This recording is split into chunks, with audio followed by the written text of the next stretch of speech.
What's going on YouTube? It's your boy Z down with another video, and today we're going to be reacting to the top 10 rigged moments, the most rigged moments in sports history.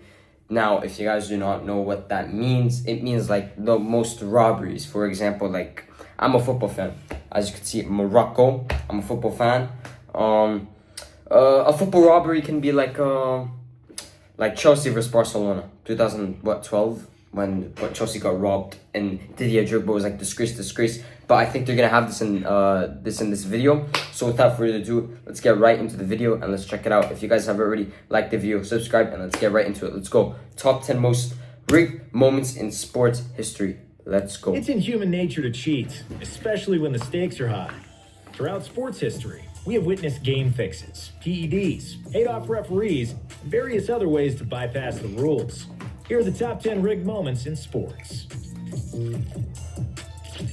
Roy Jones Jr. versus Park Si-hoon, 1988 Olympics. Even if you never watched a second of boxing in your life, you probably wouldn't have scored the fight between Roy Jones and Park Si-hoon in favor of the Korean fighter, as the judges did in the 1988 Olympics in Seoul. Jones picked Park apart and dominated throughout the fight, with 86 punches landed, opposed to Park's 32. Dang. Jones also scored a standing 8 count on Park. Dang. He easily had another one, as the Korean struggled to evade his punches all night. When the referee raised Park's hand with a 3-2 decision, the whole world was in disbelief. And even Park looked stunned and embarrassed. Look, like, this is what I hate about Olympics, World Cup, Champions League. Actually, Champions League sometimes. But, like, I love the Olympics, I love the World Cup, don't get me wrong. But it always comes to these things where it's like the host nation always gets, like, an upper hand. You know what I'm saying? For example, when, like, Argentina played England in, like, the final, I think it was in Argentina, when Maradona did the handball. Like, bro, that was so rigged. Like, this is what I mean. Like, this Korean fighter, he's fighting in Seoul against this random other guy. I think he's, like, American. Of course, they're going to give it to him. I mean, he's Korean. And the tournament is held in Korea. History, considering he benefited from home court advantage on the road. Home court advantage, what did I say? Several questionable decisions going his way. The judges who scored the fight for Park were immediately suspended for 6 months. Yep. And there were strong allegations they were bribed to push the local fighter to the gold. In the Olympics that were already under the big cloud of one of the most famous PED scandals in history, this event might be the biggest fraud of them all. 1919 Black Sox scandal. Some sports events on this list were so obviously rigged, but there was never any final proof.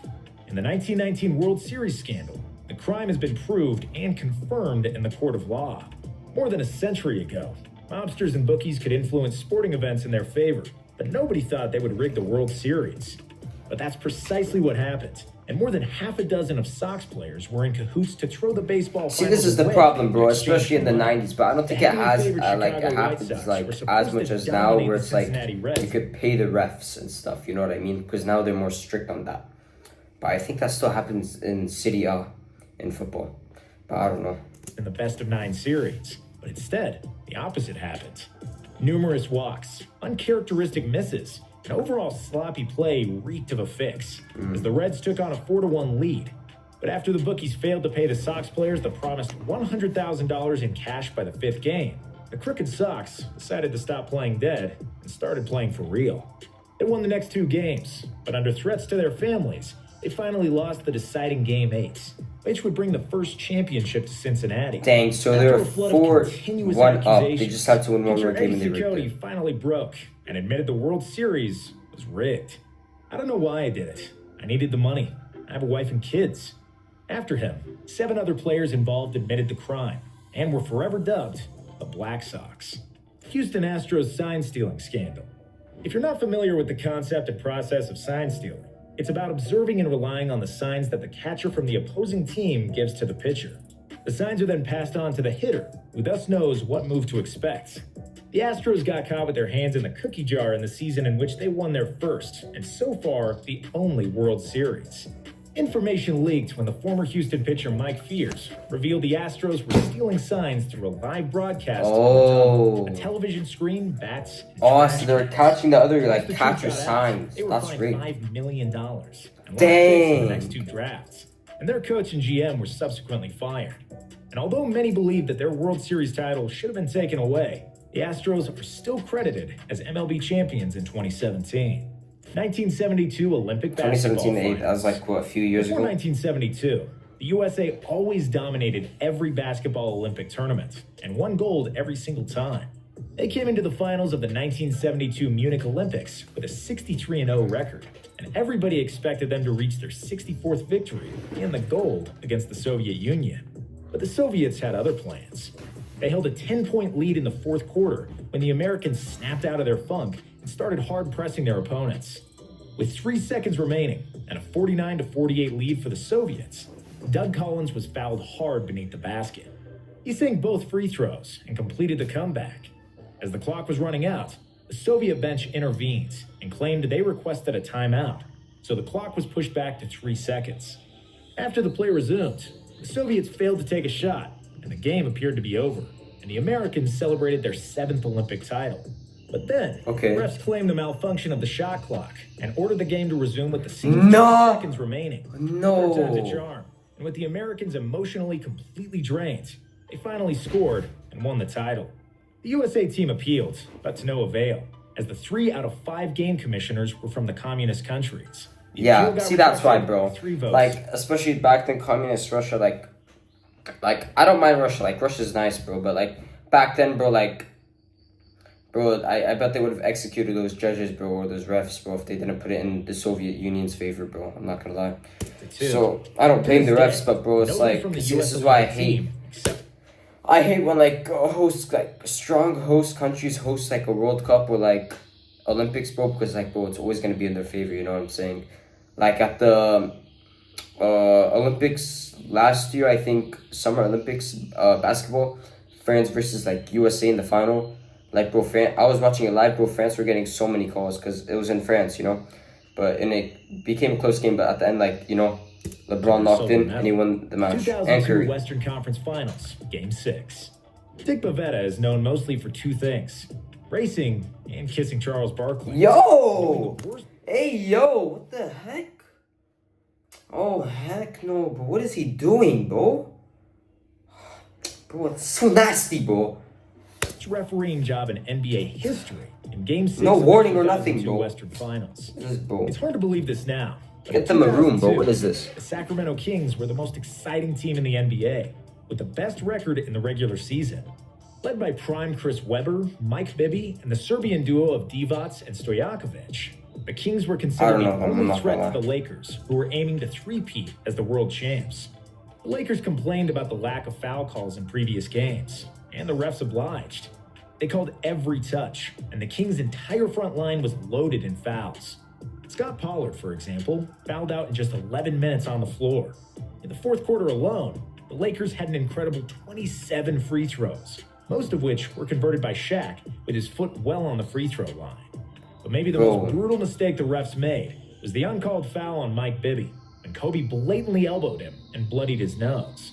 Despite the illogical refereeing, bro, so Kobe has a rigged ring? Managed to keep up with the Lakers until the very finish. But in the end, they were defeated with the results 106-102. Nah, Kobe has a rigged ring, bro. Michael Wilbon wrote, "I noted 6 incredible mistakes by the referees, all to the detriment of Sacramento in the last quarter, when the Lakers scored 5 field goals and 21 from the free throw line. I just saw the worst reffing in 30-plus years of watching professional basketball." Tim Donaghy. Bro, 27 free throws. Like, how can I put that in football perspective in the fourth quarter? That's like getting like 3 penalties, 4 penalties in the second half, but that's actually insane. So that's like averaging a free throw every like 30 seconds, bro, on the court. That's crazy, got bro. Banned from the NBA by betting on games, added wood to the fire by saying the 6th game between Sacramento and the Lakers was rigged by Commissioner Stern and the NBA League, who wanted Game 7 at all costs. Muhammad Ali versus Sonny Liston 2. In the last match before he became Muhammad Ali, Cassius Clay completely dominated the champ Sonny Liston and became the new heavyweight champion of the world. Okay. Then it turned out that Liston's contract contained a clause that guaranteed him a rematch. Liston took it, even though he knew he couldn't win, especially with the amount of alcohol he was drinking daily. And there were reports that he would throw the fight in round 1. 2 minutes into the rematch were enough for the smell of fraud to spread through the arena. In the middle of the first round, Ali threw his legendary Phantom Punch, a right hook from the waist into Liston's chin. Liston fell. Dang. Inexperienced ref Joe Bro, Walcott Muhammad Ali forgot to count so because quick. Ali stood above Liston and shouted for him to get up, which became one of the most famous pictures in yeah. sports history. You know, I have that. I think my dad bought a poster in And like shouted for him to my get up, house which became gym one back in Toronto. He has this poster in the gym, bro. This is so tough. of the most famous pictures in sports history. Liston slowly stood up as if he was a zombie resurrected from the dead. Walcott didn't count for a second. He wiped Liston's gloves and motioned for the fight to continue. As Liston and Ali continued to fight, the editor of the Ring magazine, Nat Fleischer, shouted at Walcott that Liston had been on the floor for more than 10 seconds. Anticlimactically, before all the spectators even sat in their seats, it was all over. In the most controversial boxing match in history, Muhammad Ali knocked out Sonny Liston with a seemingly invisible blow in the first round, as the reports predicted. Dang. Diego Maradona. This is what I'm talking about, bro. The hand of God, bro. Diego Maradona, man. Diego Maradona was Rigged. the best football player in the world, and he led Argentina to a title in the 1986 World Cup in Mexico. Oh, in Mexico. Scored It was or even in... assisted on 10 of the 14 I mean, goals South that America. I Argentina mean, scored they're in going the to help him a championship. bit. You know what I mean? 2 of those goals are some of the most famous in football history in his career. Both happened in the quarterfinals against England. Oh, it's the quarterfinals, not even the Argentina finals. leading Who did they play in 1-0. the finals? Maradona ran 60 yards with the ball. Forgot. In one of the most incredible 1-against-11 solo breakthroughs. It was one of the best goals ever scored, but it was the first goal which caused all the controversy. Maradona seemed to have scored a header, and after the flag stayed down, he celebrated like crazy. Only I after mean, the bro, replay, you can't clearly- really blame the refs, bro. Because I'm not going to lie, bro. I watched this like half a dozen times. Like I watched it a lot of times, bro. And it's kind of hard to notice that he used his hand in that moment, especially because like, you know, back then they didn't have VAR, they didn't have, you know, that good refereeing, you know. So it's like, no, I don't think any sidemen, you know. So I mean, it's like, I don't know. I mean, it's pretty hard to see it. Like, look, Clearly- from my perspective, bro, down, he's hitting he it celebrated fully, like crazy. fully with his head. Only after the replay, Look. it was clear that he punched the ball. Like, with his bro, I don't hands. even see him punching it, bro. Ultimately, And I helped keep Argentina win replaying 2 it. goals to 1. After the game, when asked about scoring the goal with his hands, this cheeky genius famously replied, "It was a hand. It was a hand of God." Super Bowl 3. In the early days of American Cheeky football, Diego the Maradona. National Football Rest in League peace, reigned legend. supreme over the less popular American Football League. In the first 2 showings between league champions, the NFL champions easily defeated their AFL counterparts, and a 3rd straight blowout was expected when the Baltimore Colts took on the New York Jets. Okay. Joe Namath, the Jets quarterback, famously guaranteed a victory for New York, but very few believed him. The Colts were the heavy favorites with only 1 loss before the Super Bowl, and they scored under 20 points just once all season. In Super Bowl 3, they scored only 7 points, leading people to believe that the game was fixed. The narrative was the Colts were paid off not to give their best effort, to help make the other conference look more legitimate and bring more parity to the league. With a 16-7 victory, Broadway Joe Namath held his promise, and the AFL celebrated their first big title. The very next year, the leagues joined together and formed 2 conferences we know today, which makes this fix even more plausible. 2019 NFC Championship game. Sports events are long, but more often than not, Jordan. they're decided by just one moment. Chelsea! One catch or one bad call.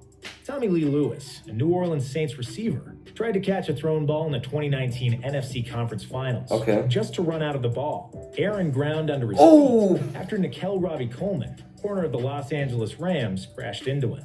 Dang! This moment represents such a That's a foul. situation when the winner is decided from one play. Unfortunately for the Saints, that play was decided by the refs. It was a blatant pass interference. So obvious, so pure, that it can serve as the prime example of a pass interference for some future referee video training. But the whistle stayed silent, and the flag stayed down. This allowed the Rams to return to a game that... Wait, what do you mean by like passing interceptions? Because, bro, you could tackle.